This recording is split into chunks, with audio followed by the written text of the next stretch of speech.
చాలా మంది పడిపంతులకు పాఠాలు చెప్పరాదు, పోరగాన్లకు పోయములు చెప్పరాదు. కానీ గీ సార్ చూడురి ఎంత మంచిగా పాఠాలు చెప్తున్నాడో.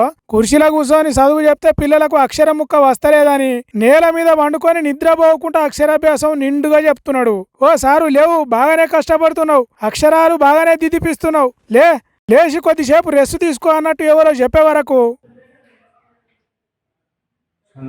संडास में लगा दारू पी के तुम ऑलरेडी उठो उठो उठो उठो उठो उठो तुम उठो तुम्हारा को निशा ज्यादा होगा उठो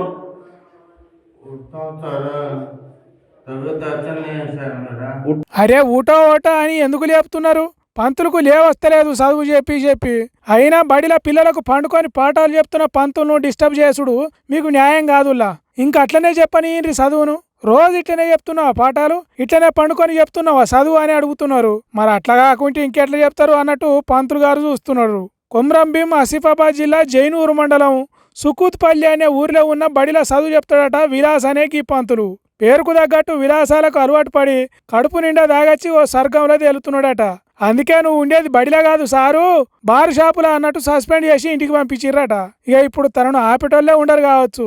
ఏం పంతులో ఏం పాడో గాని 4 అక్షరాలు చెప్పి బుద్ధి వచ్చేటట్టు పిల్లలను తయారు చేస్తాడు అనుకుంటే ఇట్లా ఆయనే బుద్ధి తక్కువ పనులు చేస్తున్నాడు.